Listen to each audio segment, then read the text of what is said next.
Modern portfolio theory. This was developed in the 1950s by Dr. Harry Markowitz, and it's an incredible way to understand basically optimizing a portfolio, not just from the perspective of the traditional asset allocation framework, but actually understanding that it's not just the individual sectors, that you're investing in when you're looking at asset allocation. It's actually the assets themselves, especially if you're looking at inflation hedge assets from the perspective of an investor, understanding that we're seeing hyperinflation coming here with massive stimulus bills and just money printing. It's very interesting when you're looking at inflation hedge assets. So understanding that basically it's not just asset allocations in the sectors, as I said, it's actually asset allocations in the different assets. So you have stocks, you have bonds, you have commodities, you have alternative assets, more like crypto, which is what we cover on this channel. You also have real estate. I would put real estate into residential, commercial, and then you also have emerging market real estate, which is something we cover on this channel. And basically, modern portfolio theory is optimizing your asset classes and optimizing the risk to return ratio. And really what we're focusing on here, kind of starting with the end in mind with this video, is getting to this place of the optimal portfolio, which we'll talk about, what this category is. And let's jump into the details. Okay, the key concept here is a normal distribution. As a sample of data increases in size, the actual observation will increasingly concentrate around a central value. And the reason this is important is, as I said, as it increases in size, the actual the focus of it will increase in value. So the main part. And what this creates is a bell curve. So a bell curve, as you understand, starts out flat, goes up, boom, goes out flat. And what this creates is a situation where you have a mean, which is the apex of the bell. So again, if we're doing a bell curve, right here at the top of my head is the peak, and then back, the apex right here, that is the mean.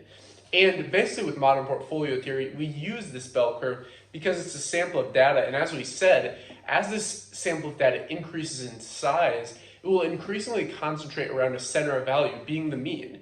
And it's similar to the 80-20 principle. If you know the Pareto principle, basically, 20% of your efforts result in 80% of your results. So kind of optimizing these different kind of natural laws. And these are all explained through mathematics.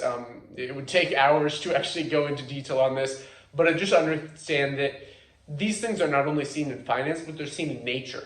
It's same with Fibonacci retracements if you're looking at technical analysis. But anyways, there's a lot of things on 80-20 principle. I would just Google that. That's a whole nother video, whole nother topic. But understanding the bell curve effect, and then understanding how we're going to actually analyze asset allocation with this bell curve is with standard deviations. These can be used as a calculation of risk and return when you're looking at the financial markets, as you can also see risk as volatility when you're looking at assets. So it's very interesting, looking at the crypto market or emerging market real estate, some of the things that I'm interested in at a young age, because they have a lot of risk and they also have a lot of return. So I'm more comfortable, my risk tolerance is a lot higher than somebody would be, or I would be, if I was, say, in my 50s or 60s. I would be more looking for something with lower risk and hopefully higher return. But as what we will get into is, as your risk decreases, your return decreases a bit. If you're looking at getting into buying the NASDAQ or buying the S&P, the risk isn't all that high, but the return is not all that high. It's consistent, don't get me wrong. We will talk about that.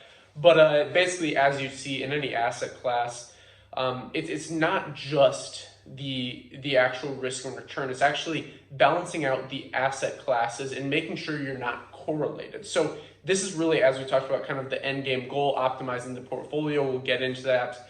Understanding that it's really about measuring this correlation. So correlation can be measured with +1 and -1. And basically +1 means you have a par for par. And what this means is basically parallel. So if you can see the graph of the S&P going like this, and then you see the graphs of maybe, and this is just an example, but let's say X company, let's just random company, is mom and pop shop. So the S&P is going like this, maybe mom and pop shop is going like this. So that would be par for par. They're basically parallel. And 1 plus 1 would be a standard deviation. So on this bell curve, you have the mean, and then right here you have the standard deviation of plus 1. But then, okay, so this is remember this is the mean of the bell curve where the majority of the results occur. Then you have the negative one. The negative one is basically non-correlated, basically meaning non-correlated. So as this goes up, as the S&P or the NASDAQ or whatever you want to say goes up, maybe mom and pop shop goes like this. Or maybe mom and pop shop goes from here to here. And this would be basically negative one. So on our bell curve here,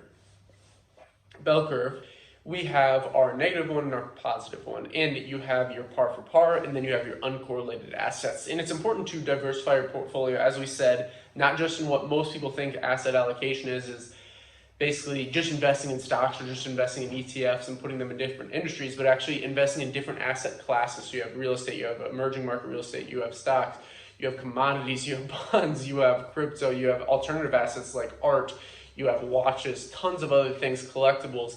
And, there's really numerous to count. That's really what we focus on this channel is kind of interesting high risk, but also very, very high return assets, and looking at them from a logical perspective, not just buying into the hype, but actually analyzing them, breaking them down, and explaining them. So basically what you want to understand, just to recap what we've learned so far, modern portfolio theory is a way to understand how you should basically have a framework behind asset allocation. So when it comes to asset allocation, it's not just about the industry. Get that through your head. It's not just about the industry. It's about balancing the actual asset class. So what kind of asset you're investing in. If you're only investing in stocks, it's like thinking that the United States is the only country in the world. There's a whole world out there. Go explore. And then you kind of get into the situation where you get out of stocks and you go, oh, there's commodities, oh, there's real estate, oh, there's bonds, there's the debt market. Let me learn about that. Let me learn about crypto. Let me learn about alternative asset classes. And once you start doing that, then you can kind of balance your portfolio and get into this golden ratio that we'll talk about next. So the goal we've been talking about is the efficient frontier. And this is really kind of the Polaris star, as you could say, of the basically modern portfolio theory. The Polaris star is something that adventurers used in the days of old to guide them when they didn't have modern technology and all the things that we're blessed with today. So this is really the goal. Where you want your guiding compass to be is the efficient market. And really understanding that this comes down to building not only just one portfolio, but a series of portfolios. So each portfolio could be in different asset classes. So as we covered, I'm just going to repeat this because what's worth understanding is what's worth repeating. So it's not just the actual industries. Most people think this when it comes to asset allocation, that it's just like, oh, I'll buy an ETF for the technology space. I'll buy an ETF for the, mining space. I'll buy an ETF for the healthcare space. No. Cut that out. That can be in your portfolio for stocks. But what it really comes down to is understanding the all-encompassing approach, which is what we focus this channel on here at Invest Global. Basically understanding that when you're reaching this efficient frontier portfolio, it's really where we have a set of efficient portfolios with the highest level of return for any given level of risk. So did you understand that? The highest level of return for any given level of risk. So balancing that, understanding that bell curve, and understanding those standard deviations, understanding that around 65% of the actual total pie we're talking about is in these first two standard deviations. And then you go a standard deviation out. So this is the bell curve. These are our two center. This is the mean. These are our two center. Around 65% is going to be in between here. And then you go a standard deviation out. Now you have around 93%. One more out, 95%. And it just keeps going. It technically goes into infinity. These in a bell curve, these two flat lines never actually reach zero. So they keep going out. And really what you want to understand is this mean is what you want to focus on. So for each different asset class, for each different investment, you want to analyze these standard deviations. And this is what modern portfolio theory is all about. So I hope you understand this just from an overall level. Basically, this is commonly used by investment advisors. It's important just to understand from a macro perspective, even if you don't personally use it. If you're just a crypto investor, or if you're just a stock investor, if you're a day trader, or looking at emerging market real estate, checking out our channel.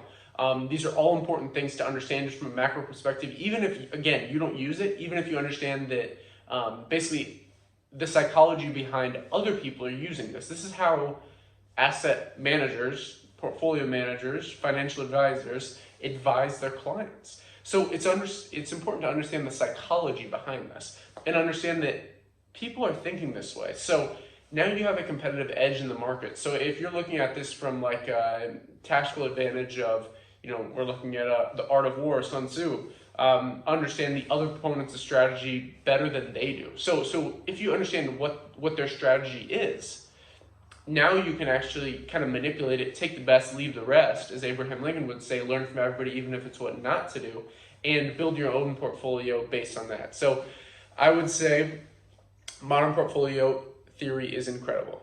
Great things. They won a Nobel Prize for it in the 90s. It was built in the 1950s by the professor I was talking about. And so definitely rewatch this video. Also, just search modern portfolio theory on YouTube. I might leave some links in the description for videos I recommend on this. Very interesting stuff. Maybe we'll do a part 2 kind of explaining more in detail if we missed some things. Thank you very much for watching this whole video. I really appreciate everyone who's made it this far. If you did, please leave us a like and subscribe, bell button, all. So as Ivan on Tech says, like, subscribe, bell button, all. So click the bell button, click all. Because this is time-sensitive information, especially when it comes to investing. We're going to see hyperinflation here in 2021. Crazy time for the investment market. So be looking out. It's a great year. We're almost hitting New Year's. So thanks again for watching, and until next time.